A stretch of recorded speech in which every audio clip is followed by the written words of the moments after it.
आज हम आपको श्रीधराचार्य सूत्र कैसे बनता है उसको बताएंगे। ये बहुत ही इम्पोर्टेंट सूत्र है, बड़ी क्लासों में भी आपके काम आएगा अगर मैथ साइंस लिया तो, और कंपटीशन में भी इसका कोई ना कोई सवाल अटक ही जाता है। तो देखिए, द्विघात समीकरण का जो मानक रूप है वो है ax square plus bx plus c बराबर 0। अगर इस द्विघात समीकरण को हम पूर्ण वर्ग बनाने की विधि से हल कर दे तो जो हमारा उत्तर आएगा वो श्रीधराचार्य सूत्र ही होगा। तो देखिए, इसको पूर्ण वर्ग बनाने की विधि से हम हल कर रहे हैं। ax स्क्वायर प्लस bx बराबर माइनस c, क्योंकि पूर्ण वर्ग बनाने की विधि का जो पहला स्टेप है वो क्या है, अचर राशि को दाईं ओर ले जाएंगे। यहाँ प्लस की इधर जाके माइनस की हो गई।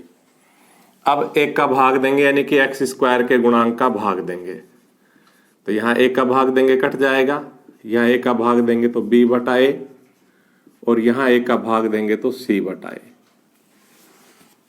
अब हम x के गुणांक का आधा करेंगे, b बटा a का आधा कितना आया, b बटा 2a। फिर इसका वर्ग करेंगे, b का स्क्वायर, 2 का स्क्वायर 4 और a स्क्वायर, यानी ये स्क्वायर इन तीनों पे लगेगा। तो हम दोनों पक्षों में b स्क्वायर बटा 4 a स्क्वायर जोड़ देंगे। लिखेंगे दोनों पक्षों में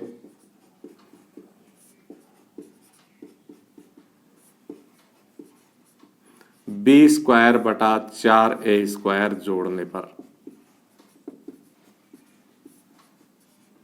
ये हमारा रफ कार्य था, इसको हम मिटा देते हैं। तो देखिए, एक्स स्क्वायर b बटा ए एक्स, b स्क्वायर बटा 4a स्क्वायर, क्योंकि हमें दोनों पक्षों में जोड़ना है तो इधर जोड़ दिया, अब उधर जोड़ेंगे, माइनस c बटा a प्लस b स्क्वायर बटा 4a स्क्वायर। देखो, ये पूर्ण वर्ग बनाने का मेथड, इसलिए ये इधर का जो बाया पक्ष है पूर्ण वर्ग बन गया, क्योंकि हम ये चरण चलाते इसलिए कि पूर्ण वर्ग बन जाए। अब जब ये पूर्ण वर्ग बन जाता है तो एक्स स्क्वायर का वर्गमूल x, यहां से निशान, और b स्क्वायर का वर्गमूल b, 4a स्क्वायर का वर्गमूल 2a और होल स्क्वायर। यहां हम एलसीएम ले लेंगे 4a स्क्वायर c, और a स्क्वायर c तो है ही नहीं इसमें, मैं इसको c समझ रहा था। तो देखो, जब एक का भाग देंगे तो 4a आएगा, 4a को माइनस के c से गुणा करेंगे तो माइनस का 4ac, और 4a स्क्वायर का भाग देंगे तो एक बार जाएगा, एक को b स्क्वायर से गुणा करेंगे तो प्लस b स्क्वायर। अब हम दोनों पक्षों का वर्गमूल निकाल देंगे, x प्लस b बटा 2a, स्क्वायर हटा दिया, वर्गमूल निकल गया। यहां देखो, वर्गमूल निकाल रहे थे, इसका वर्गमूल नहीं निकलता, इसलिए अंडर रूट लगा देंगे। अंडर रूट के आगे प्लस माइनस लगा देंगे, क्योंकि जब वर्गमूल निकालते हैं तो एक बार प्लस का होता है, एक बार माइनस का होता है। ये प्लस की संख्या इसलिए इसको आगे लिख लेंगे, ये माइनस की संख्या इसलिए इसको पीछे लिख लेंगे। लेकिन नीचे वर्गमूल निकल रहा है, 4 का वर्गमूल 2 और a स्क्वायर का a। अब हमें तो x चाहिए, इसलिए ये उधर जाके माइनस हो जाएगा। तो लिखेंगे इंप्लाइज x बराबर, ये उधर जाके माइनस b बटा 2a हो गया, आगे प्लस माइनस है ही, under root b square minus 4ac बटा 2a। अब हम यहाँ 2a एलसीएम ले लेंगे, क्या कर देंगे, 2a एलसीएम ले लेंगे।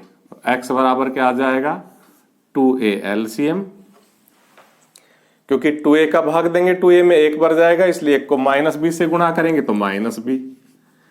ऐसे यहां भी एक से गुणा करना पड़ेगा, और यही हमारा श्रीधराचार्य सूत्र है। तो इस प्रकार से श्रीधराचार्य सूत्र बन जाता है पूर्ण वर्ग के मेथड से मानक रूप को हल करने पर। ठीक है भाई, इसमें इस b स्क्वायर माइनस 4ac का बहुत ही महत्वपूर्ण रूल वो यहां पर महत्वपूर्ण योगदान है। तो इस b स्क्वायर माइनस 4ac से किसी भी द्विघात समीकरण का जो हल है वो डिपेंड करता है। अपनी जो 3.5 प्रश्नावली आएगी इससे अगली, उसमें इसके बारे में हम इसको लिख करके इसको विवेचक बोलते हैं b² - 4ac को, और हम आपको बताएंगे। तो देखो अब हम द्विघात समीकरण को श्रीधराचार्य सूत्र से हल करेंगे। तो इसमें हमने तीसरा सवाल इसलिए लिया है कि इसमें भिन्न बनी हुई है। पहला और दूसरा सवाल वो आप स्वयं करोगे, वो थोड़े सीधे सवाल है।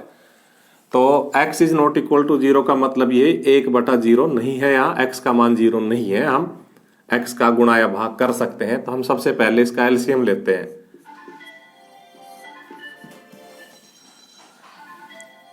तो इसके बटा 1 मान लेंगे, 1 का भाग देंगे x पर जाएगा, x को x से गुणा करेंगे तो x², x का भाग देंगे 1 पर जाएगा, 1 एकम 1 बराबर 3। अब हम इसको क्रॉस मल्टीप्लाई कर देंगे इसके बटा 1 मान के। तो देखो x² एकम x², 1 एकम 1 बराबर 3x। अब इनको इंप्लाइज इस 3x को इधर ले आएंगे, x² - 3x + 1 बराबर 0। ये 3x इधर आ गया तो यहाँ 0 बचेगा। पहला और दूसरा सवाल इसलिए छोटा कि वो इस रूप में है, तो ये इसमें इतना ज्यादा काम था इसलिए इसको हमने स्टार्ट कर दिया पहले दूसरे को। अब इससे आगे जैसे इसको करूंगा वैसे आपको करना है। तो देखो x² का गुणांक a होता है, a बराबर 1, x का गुणांक b होता है, b बराबर -3, और अचर पद c होता है, c बराबर 1। अब अगर उनका पहले हम चेक करते कि इसका हल विद्यमान है या नहीं है, तो हम b² - 4ac कैलकुलेट कर लेते पहले ही। जो श्रीधराचार्य सूत्र है हमारा वो ये है कि x बराबर -b + (√b² - 4ac बटा 2a। अभी हमने बनाया है ये फॉर्मूला। तो इसमें से इस b² - 4ac को पहले ही कैलकुलेट कर लेते हैं ताकि हमें पता लग जाए कि इसका हल विद्यमान है या नहीं। तो देखो हम b का मान -3 रखेंगे, b पे स्क्वायर इसलिए स्क्वायर, -4, a का मान 1, यहां से c का मान भी 1। तो देखो -3 का स्क्वायर प्लस का 9 हो जाएगा, ये 4 एकम 4 कैसा आया 5। इज नॉट इक्वल टू क्या है ऋणात्मक। अगर ये ऋणात्मक होता तो इसका हल नहीं होता, ये ऋणात्मक नहीं है इसलिए इसका हल विद्यमान है। लिखेंगे इसलिए हल विद्यमान है। अब अगर हल विद्यमान है तो इसको हम हल करेंगे। तो हम यहां आ जाएंगे, माइनस b का मान हमने कैलकुलेट कर रखा है -3 प्लस माइनस √5। कहां से आया ये? यहां से आया, क्योंकि b² - 4ac हमने कैलकुलेट कर रखा है। वहां दोबारा अगर b का 1 का c का मान रखेंगे तो हमारी कई लाइन बढ़ जाएगी। जब हमने यह कैलकुलेट कर ही लिया तो हम वहां सीधा रखेंगे √5 बटा 2 और 1 का मान 1। देखो 2 माइनस मिलके प्लस का 3 हो गया, प्लस माइनस √5 बटा 2 एकम 2 लिख देंगे। इसलिए x बराबर 1 बार प्लस का निशान लेंगे, 3 प्लस √5 बटा 2, 1 बार माइनस का निशान लेंगे, यहां 3 माइनस √5 बटा 2, और यही हमारा आंसर है। देखिए हमने इस सवाल को भी इसीलिए लिया है छठे को, बाकी छोड़ दिए कि ये भी आपको थोड़ा ज्यादा हल करना पड़ेगा, तो बीच के सवाल आप खुद करोगे। देखिए इसमें हम एलसीएम ले लेते हैं। इसका मैंने बता दिया, आपको बार बार बताने की आवश्यकता नहीं है कि x is not equal to 0, यानी कि हम x का गुणा या भाग कर सकते हैं क्योंकि वो 0 नहीं है। ऐसे x का मान 2 नहीं है क्योंकि अगर 2 होगा तो 2 में से 2 घट के 0 हो जाएगा, यहाँ 0 नहीं होना चाहिए। तो ये लिखा जाता है, लिखना जरूरी भी होता है, इसका मतलब भी पता होना चाहिए, पर सवाल की सेहत पे कोई फर्क नहीं पड़ता है। अपन तो एलसीएम लेंगे x और x - 2 और सीधा हल कर देंगे। उधर हमें टेंशन लेने की जरूरत नहीं वो क्या लिख रहा है। x का भाग दिया कटा, x - 2 को 1 से गुणा करेंगे, x - 2, फिर ये माइनस x - 2 का भाग दिया कट जाएगा, x आएगा, x को 1 से गुणा करेंगे तो x बराबर है ही 3। अगली लाइन में देखिए, इस x से ये x कट जाएगा, ऊपर बचा -2, x को x से गुणा करेंगे x², x को 2 से गुणा करेंगे -2x बराबर 3। इसके बटा 1 हम लगा लेते हैं। अब हम वज्र गुणा कर देंगे, पहले इसको करेंगे तो 3x² -3 दूनी 6x बराबर माइनस का 2 एकम 2। अब हम इस 2 को इधर ले आएंगे क्योंकि मानक रूप में तभी होगा। तो 3x² -6x और वो 2 इधर आके प्लस हो जाएगा बराबर 0।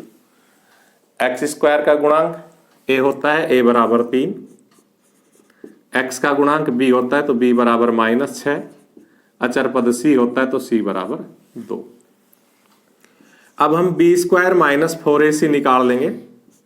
बी का मान -6 है, बी पे स्क्वायर -4 ऐसा कैसा, ए की वैल्यू 3 और सी की वैल्यू 2।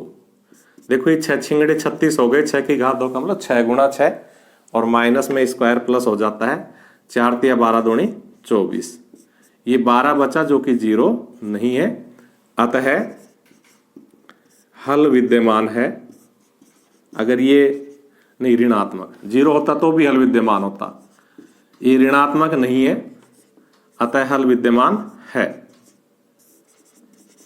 अगर हल विद्यमान है तो हम यहाँ द्विघाती सूत्र भी बोल देते हैं इसको, द्विघाती सूत्र या मानक सूत्र या श्रीधराचार्य सूत्र, इसके 3 नाम है। यहाँ वैल्यू रख देंगे माइनस बी का मान -6 plus minus under root B square -4ac का मान 12, हमने डायरेक्ट कैलकुलेट किया हुआ है, बटा 2 ए का मान 3। तो इस प्रकार से 2 माइनस मिलके प्लस का 6 हो गया, प्लस माइनस 12 को हम लिख सकते हैं 4 गुणा 3, और 4 का वर्गमूल होता है 3 का नहीं होता, तो 2 अंडर रूट 3 आ जाएगा 12 का। 12 का क्या आ जाएगा 2 अंडर रूट 3। तो ये 2 अंडर रूट 3 बटा 6 लिख लो, 2 गुणा 3 ही रहने दो।